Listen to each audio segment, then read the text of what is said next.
Prenons d'abord le projet des Halles. Dès son lancement en février 2021, avec mon groupe, nous n'avons pas adhéré à ce projet des Halles gourmandes et de cours de cuisine sur la place Surillon.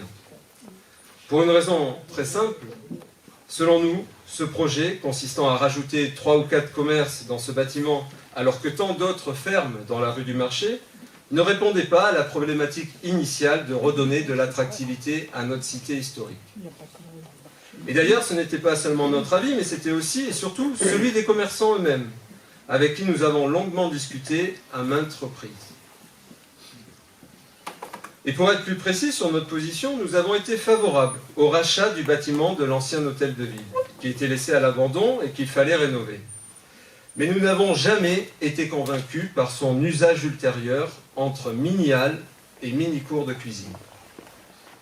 Et puis, il y a eu les découvertes de mars 2025, les vestiges de la première cathédrale paléochrétienne de Vence, suivies par d'autres découvertes pendant l'été dernier, dont un baptistère en parfait état de conservation et plusieurs dizaines de sépultures, probablement d'anciens évêques, enterrés dans cette cathédrale. Des découvertes exceptionnelles pour l'histoire de Vence, pour l'histoire de notre département, et plus largement pour l'histoire de la chrétienté. Malheureusement, aujourd'hui, le maire s'entête à garder des commerces mélangés à ces vestiges du 5e siècle, ce qui n'a, selon nous, aucun sens. D'ailleurs, beaucoup de Vensoises et de Vensois se sont exprimés contre le maintien de ce projet de halle au travers des réseaux sociaux, de mouvements citoyens qui se sont créés spontanément et au travers d'une pétition qui a obtenu près de 1000 signatures, la deuxième pétition contre ce projet des halles, la première ayant été lancée par les commerçants de la rue du Marché. Mais le maire reste sourd à tout ça. Il ne vous écoute pas.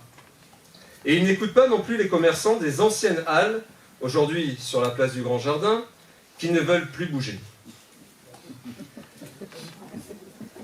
Vous comprenez pourquoi? Ben oui.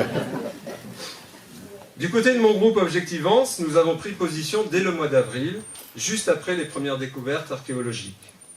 Premièrement, l'ancien hôtel de ville doit entièrement devenir un musée de l'histoire de Vence sur ses 3 niveaux.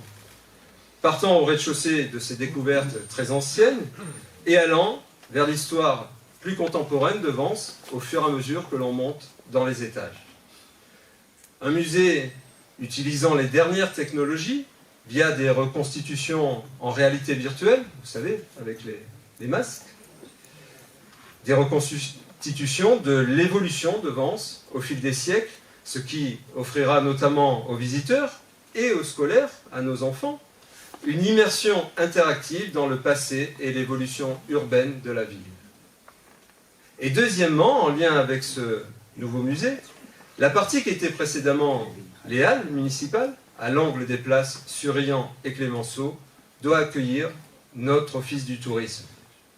Parce qu'inciter nos visiteurs à se rendre dans la cité historique en empruntant un parcours touristique à créer, depuis les parkings, les recevoir dans un office du tourisme avec un baptistère à l'entrée, leur donner des explications pour découvrir la ville et leur vendre les tickets pour visiter le musée de l'histoire de Vence juste à côté, voire même des tickets groupés qui comprennent également l'entrée à la Fondation Émile Hugues, ça a du sens. C'est comme cela que nous renforcerons l'attractivité culturelle et touristique de notre cité historique, apportant la redynamisation attendue depuis longtemps.